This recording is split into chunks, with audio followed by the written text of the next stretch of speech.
네, 안녕하세요. 말씀 베이커리 82번째 시간 2021년 1월 6일 수요일 주님의 말씀 묵상을 시작하겠습니다. 기도하겠습니다.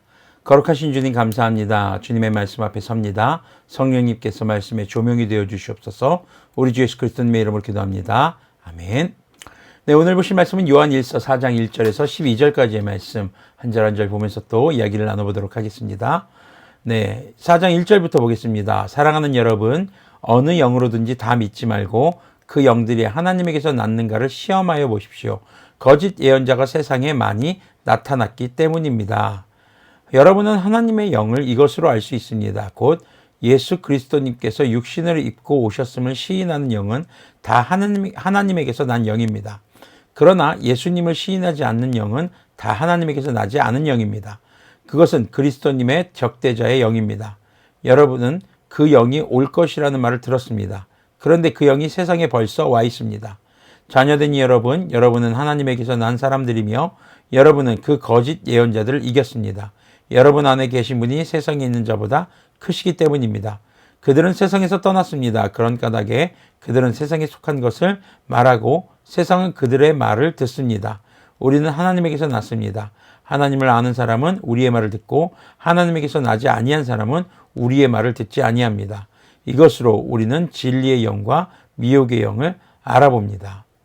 자, 요한은요, 영을 잘 분별해야 한다라고 기록하고 있습니다. 그리스도님을 적대하는 영, 악한 영이 이미 세상에 와 있다는 것이죠. 자, 우리에게 영은요, 하나님의 영과 악한 영 둘뿐입니다. 그렇기 때문에 소위 영적인 체험이라고 하면서 우리에게 다가오는 그런 사람들의 말과 행동에 대해서 잘 분별해야 합니다. 우리는요, 우리는 먼저 어떤 영적인 체험도 성경을 초월하지 못한다는 것을 기억해야 합니다. 모든 것의 기준이 바로 하나님의 말씀인 성경이라는 것이죠. 특별한 영적 체험을 강조하는 사람들일수록 경계해야 됩니다. 내가 꿈에서 뭐를 봤다라든가 기도하는데 환상 봤는데 이렇다더라. 우리에게 계시된 모든 환상은 성경으로 이미 끝이 났습니다. 물론 간혹 개인적으로 하나님께서 뭘 보여주실 수 있겠죠. 그러나 그것이 공적 계시인 성경보다 절대 우선될 수 없다는 것을 기억하시기를 바랍니다. 자, 그렇기 때문에 우리는 성경을 잘 배우고 묵상해야 합니다. 요한의 권면처럼 우리는 소위 영적인 사람이라고 하는 사람들이 그리스도님에 대해 올바로 시인하고 있는지를 잘 분별해야 합니다. 그들이 그리스도님에 대해서 올바로 알고 있는지 역시 우리가 말씀을 알아야 가능한 것이죠. 게다가 악한 영에 사로잡힌 자들은 세상의 말을 하고 또 세상이 그들의 말을 듣는다라고 기록하고 있습니다. 그들이 하나님의 영에 속한 사람이 아니기 때문에 같은 영으로서의 어떤 동질감을 느끼는 것이겠죠. 따라서 세상에서 인기 있는 목회자 혹은 그리스도인들이라고 불리는 사람들이 모두 하나님의 영에 충만한 사람이 아닐 수 있다는 것입니다. 우리 주 예수님 역시 세상이 배척하고 미워했듯이 오히려 성령님의 충만한 사람들이 세상으로부터 인정받지 못하는 경우들도 있을 수 있습니다. 그런데 세상으로부터 인정받지 못한다고 다 하나님의 사람은 또 아닌 것을 기억하시기 바랍니다. 자, 그리고 당시 이단들은요, 예수님의 성육신, 육체를 입고 이 땅에 오셨다는 것을 부정하는 영지주의자들이 많았습니다.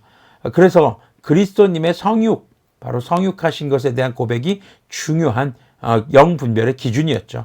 그러나 오늘날에는요, 악한 영에 사로잡힌 사람들이 성령님을 자칭한 거다. 대표적인 게 이제 신천지의 이만희가 내가 바로 성령이다라고 얘기하는 경우죠. 그리고 예수님의 신성을 부정하는 경우가 많습니다. 예수님 존재하는 거 맞고 하나님의 선지자야. 근데 진짜 메시아는 그리스도님은 나야 라고 주장하는 사람들. 바로 자신이 신성한 인물이며 영적 존재임을 과시하는 사람들일수록 그런 확률이 높습니다. 그렇기 때문에 꿈이나 기도 중에 본 환상을 거들먹거리면서 성경의 말씀보다 그것을 더 우선치 않는 그런 사람들이나 무리들을 우리는 경계해야 됩니다.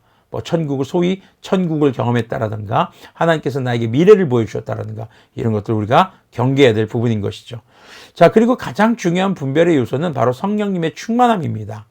구약 시대에는 개개인의 성령님의 충만함이 있었습니다. 그러나 교회 시대에 성령님의 충만함은요, 결코 개인의 충만함이 아니라 교회 공동체의 충만함인 것을 기억하시길 바랍니다. 그렇기 때문에 자신이 속한 교회에서 올바로 말씀으로 양육을 받아야 합니다.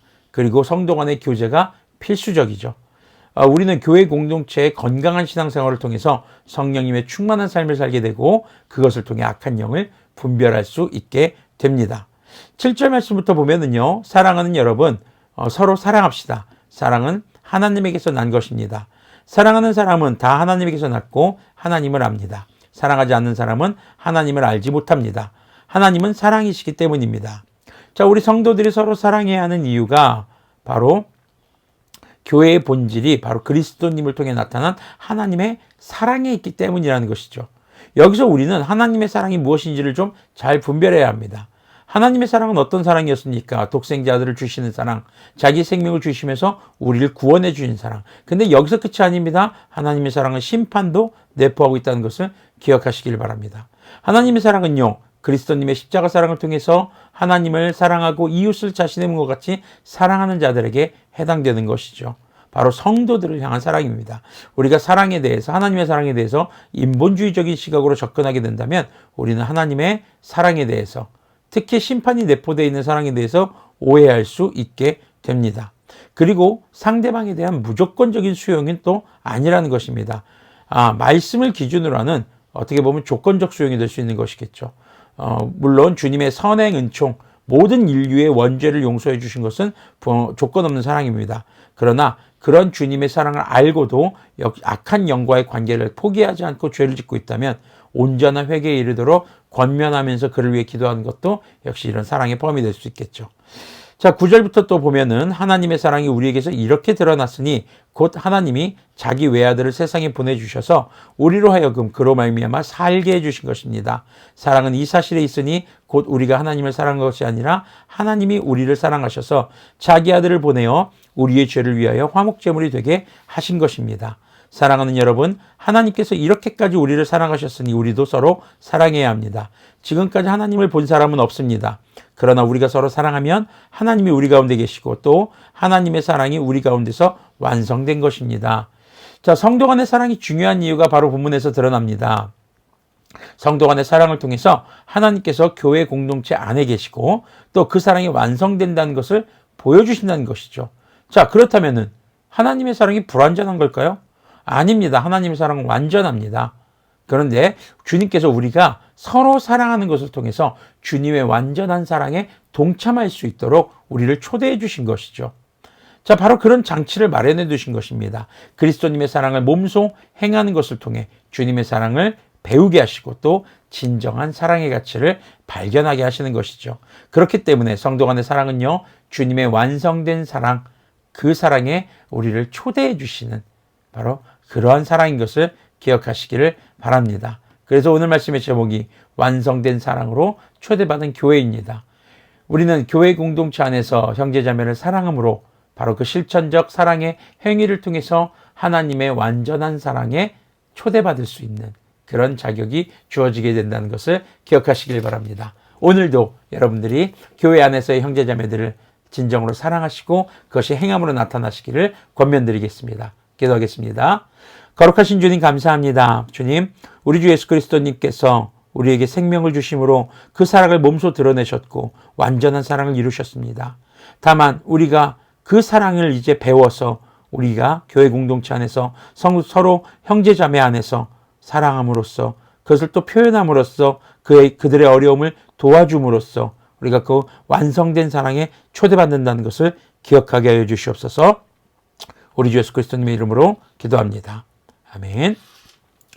네, 오늘도 완전하신 주님의 그 사랑에 따라 사랑의 성품을 배워 행함으로써 초대받으시는 거룩한 성도님들이 되시기를 기도하겠습니다.